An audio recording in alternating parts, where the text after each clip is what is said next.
Olá pessoal, esse é o Quintal da Fazenda e aqui eu quero contar algumas histórias lá da roça para vocês. E hoje eu quero falar algo que aconteceu comigo mesmo há muito tempo atrás. Era a época anos 80, época boa das brincadeiras de rua e tinha muito brinquedo bom. Tinha pique-lata, pique-pega, pique-esconde, polícia ladrão e por que não falar do bom e velho futebol na rua. Porque foi justamente num jogo de futebol que a coisa começou a complicar para o meu lado. E vocês vão entender essa história. Aconteceu que a gente brincava na rua e fazia amizade, namorava, contava os casos. Rede social para nós naquela época era a rua. E a gente era muito feliz, embora levasse uma vida simples. De modo que crescemos e trouxemos só lembrança boa. Algumas nem tão boas assim, e é uma dessas que eu vou contar para vocês hoje, que é a história de como eu adquiri a minha primeira fobia. Fiquei sabendo que fobia e medo são as mesmas coisas. Então existe as pessoas com medo de aranha, que é a aracnofobia, medo de altura, medo de ambientes fechados, que é a claustrofobia, e sinofobia, que é o medo de cachorro. Eu particularmente achava que era medo de sino, mas como essas palavras refinadas têm o poder de engabelar a gente, não é verdade? E eu já estou enrolando para contar o medo de que eu tenho. Cara, o meu medo é de boneca. Manda eu entrar no cemitério, qualquer hora do dia ou da noite. Eu vou sem problema nenhum, mas não me manda entrar no quarto que tem uma boneca desses bebezinhos da estrela, porque foi uma daquelas que fez eu quebrar 3 costelas esquerda e a minha perna direita.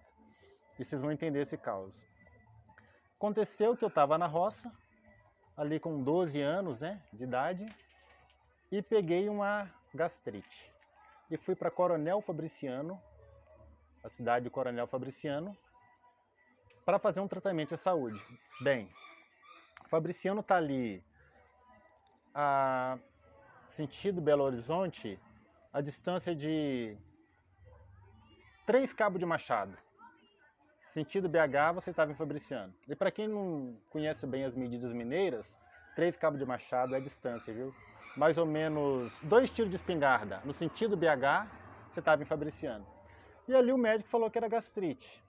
Até então, para mim, aquilo era espinhela caída. Porque gastrite é coisa de gente fina, né? Na roça a gente tem carne quebrada, vento virado, desande, espinhela caída, esses trem assim, que cura com chá de mato e benzimento. De modo que eu fui ficar no 3º andar do hospital, que era um prédio alto, tinha 3 andares. Nunca tinha ficado numa casa tão alta. E dali eu via toda a cidade, porque era meio num local elevado, e tinha um telhadão branco lá embaixo, que também era hospital, mas era um andar só. A única parte alta era a pediatria, que era onde eu estava. E dali eu ficava de olho todo dia para ver se meu tio, Geraldo, ia me buscar. Porque se o carro dele chegasse no estacionamento do outro lado da rua, lá de Riba eu ia ver bem direitinho. Porque, falar para você, menino de roça gosta de ficar solto. Ficar preso 7 dias, 10 dias num quarto de hospital, não é bom não, viu? Ainda mais com soro na veia. Até que um dia meu tio chegou mesmo e me levou para a casa dele. Na casa do meu tio tinha a tia Margarida, o tio Geraldo e a Juliana, minha prima de 9 anos. E Juliana tinha uma boneca. Até aí tudo bem, né? E fiquei ali, tomando a medicação, aguardando sair resultado de exame. E com uma semana na casa do meu tio, eu já conhecia toda a molecada da rua. E nós tocávamos o terror. De modo que eles eram um pouquinho mais velhos do que eu. O Beto, inclusive, que foi meu maior amigo que eu fiz nessa época, ele era um bocadinho mais velho do que eu. Mas quem tacava pedra na casa do marimbondo era eu. Quem apertava a campainha dos outros para sair correndo era eu. Porque eu não quero me engambar, mas aqui tem coragem. Beleza. E aconteceu que tudo ia muito bem, recuperando a saúde, fazendo amizade, feliz da vida, até que eu completei meus 13 anos de idade. E eu não sei de onde que eu tirei a ideia, de onde que saiu essa convicção, mas eu tinha dentro de mim que com 13 anos de idade, uma coisa muito ruim aconteceu na minha vida. E não é que aconteceu mesmo? Vai escutando. Uma bela tarde, no início do mês de novembro, nós estávamos ali na última rua do bairro, justamente por ser a última rua, o lugar mais parado, que nem carro passava, nem gente a pé, quanto mais carro. E ali a gente jogava o nosso futebolzinho na rua. Mas não é que um carro resolveu de passar nesse dia, e era um carro diferente, que a gente até então nunca tinha visto. E sempre que, porventura, passasse um carro, quando a gente estava jogando nas outras ruas, a gente afastava naturalmente para as beiradas da rua para o carro poder passar. Mas dessa vez foi um pouquinho diferente. Nós arredamos, foi para ver aquela maravilha que estava chegando ali. Um carro preto, pretinho, parece que tinha sido acabado de pintar. Coisa mais linda, um modelo diferenciado. E ele vinha devagarinho, rapaz. Nós ficamos ali, até esquecemos do futebol, olhando aquele carro se aproximando. E a gente foi afastando, o carro passando, e a gente observando aquilo, até que ele passou justamente na direção que eu estava. E quando ele passou na minha frente, por trás dos vidros pretos, que não dava para ver nada lá na frente, eu senti que lá dentro tinha dois olhos olhando diretamente para mim. E naquele momento eu gelei. Gelei de modo que até a minha alma gelou. Meu primeiro impulso foi correr até o gol, né, que é o meu pazinho de chinelo que estava fazendo a trave do gol, passar a mão nele e vazar para casa. E hoje eu sei que se eu tivesse feito isso, talvez eu teria evitado muito problema na minha vida. Aconteceu que o carro passou, a brincadeira voltou, e no calor do momento, eu comecei a considerar que fosse coisa da minha cabeça e voltei para a brincadeira.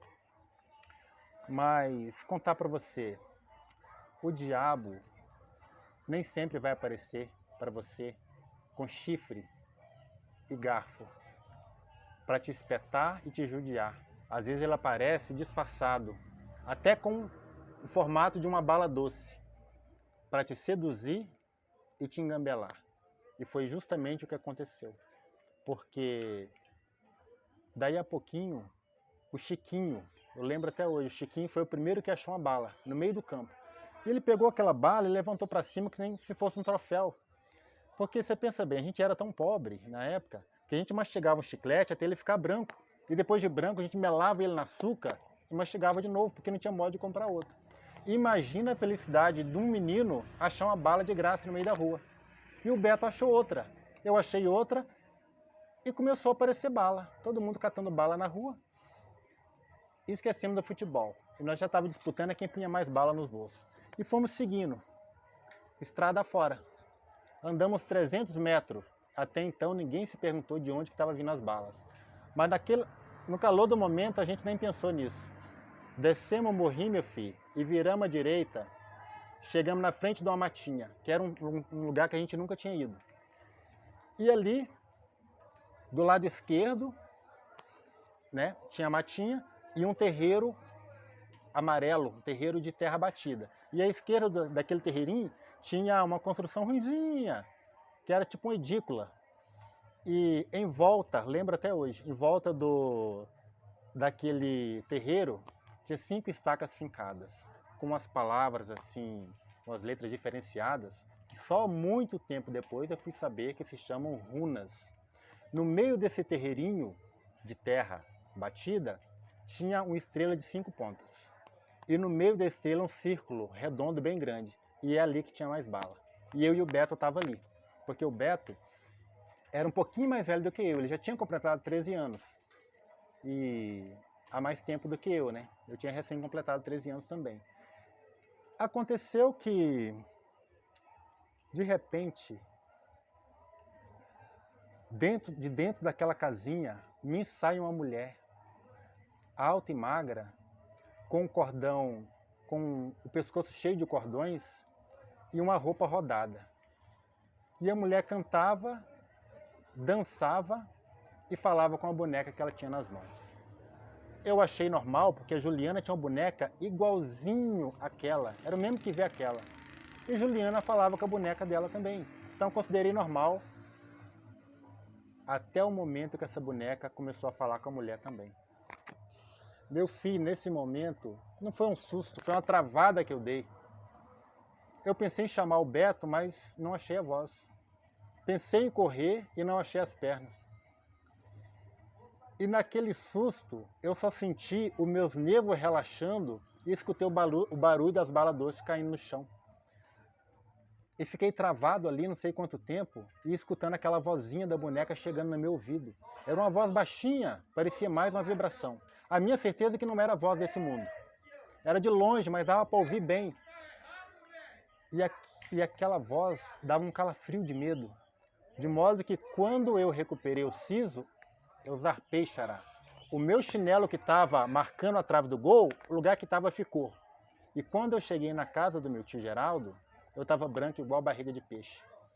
O que ele estranhou foi eu pedir para dormir no quarto dele aquela noite. Porque eu não queria dormir ali no quarto da Juliana, da minha prima.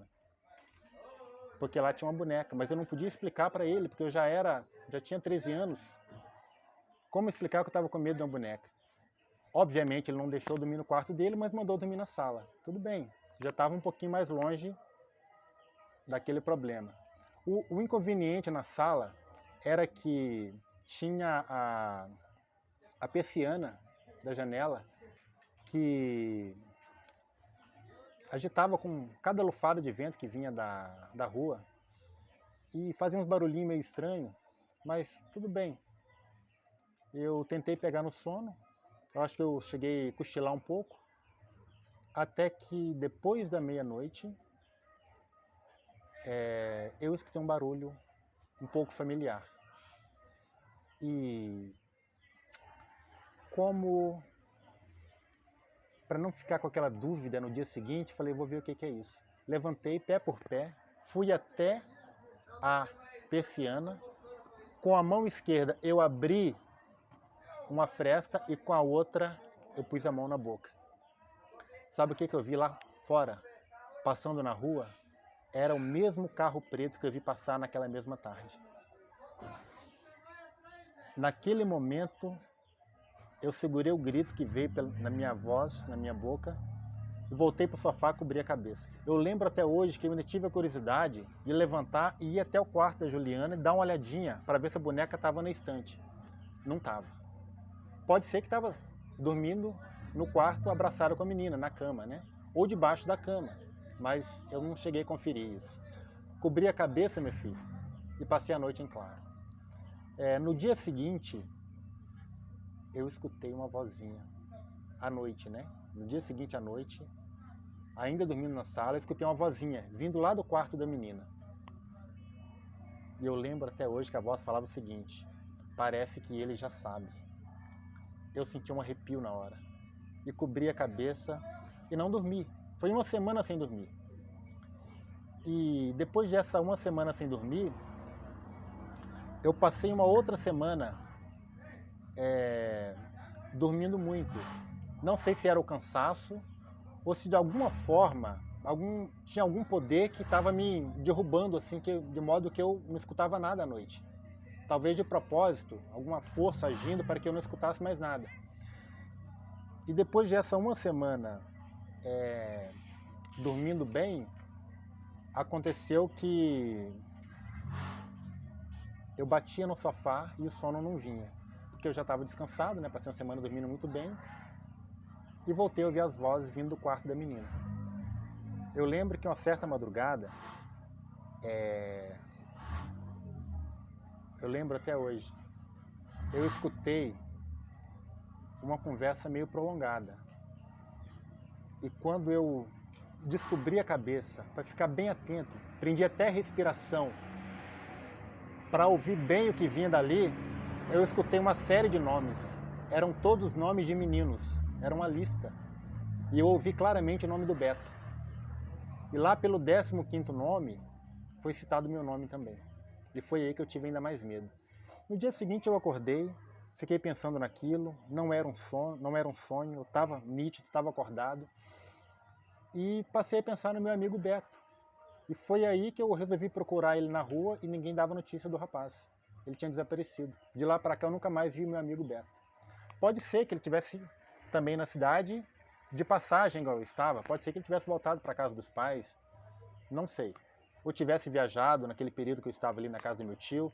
De modo que eu nunca mais ouvi falar desse rapaz. E tudo bem.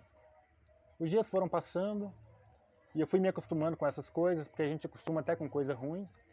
E sei te dizer que aquele rapaz que eu era, valente, corajoso, intrépido, que gostava de fazer bagunça, já tinha virado uma pessoa diferente. Eu já era uma criatura tímida, acanhada e medrosa. E eu passei quase um ano, mais ou menos, fugindo de carro preto, evitando jogar futebol na rua e principalmente me mantendo longe das bonecas. E sempre pronto para usar aquela boa e velha estratégia que já tinha me livrado uma vez, né? Que é a fuga, né? Essa grandeza da física que nos faz alcançar longa distância e no curto intervalo de tempo. Meu plano funcionou, até que no acidente doméstico eu quebrei a minha perna. A minha perna, uma das minhas pernas, né? E fui parar no hospital de novo. Voltei para pediatria, lá no 3º andar. E ali, Xará, aconteceu o seguinte.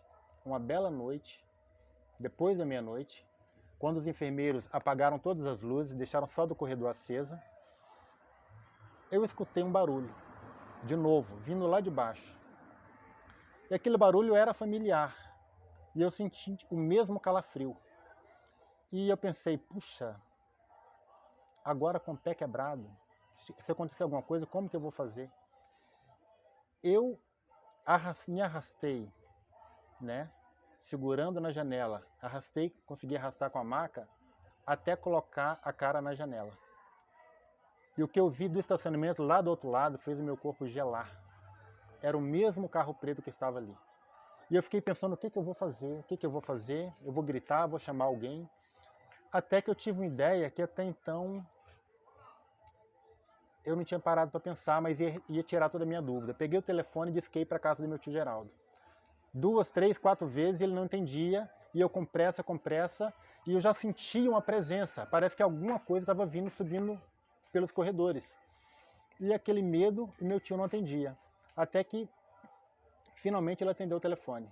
A pergunta que eu fiz para ele, eu creio que ele não entendeu até hoje.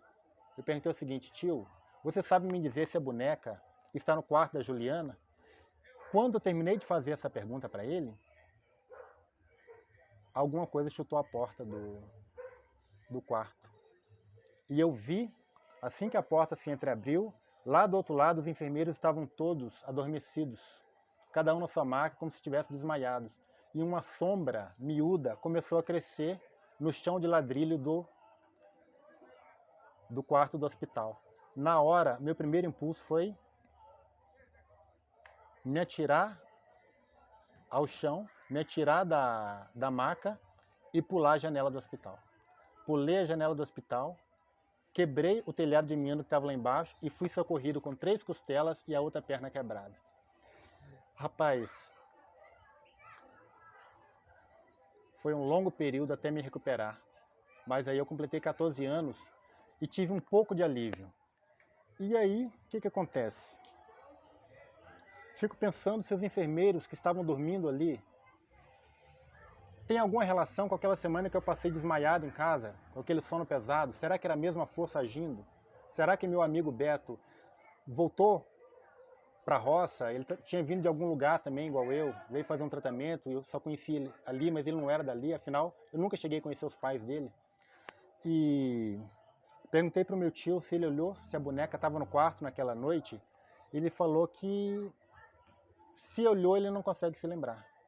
Então, algumas coisas ficaram meio sem explicação. E eu segui a minha vida de lá para cá.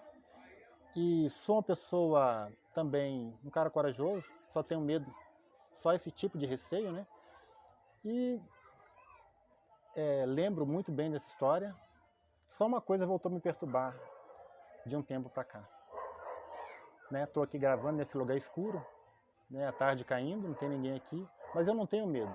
A única coisa que voltou a me perturbar de um tempo para cá é que eu completei 26 anos semana passada. E então é um período, mais um período de 13 anos na minha vida. E aquela sensação de que alguma coisa ruim vai me acontecer, voltou a me atormentar.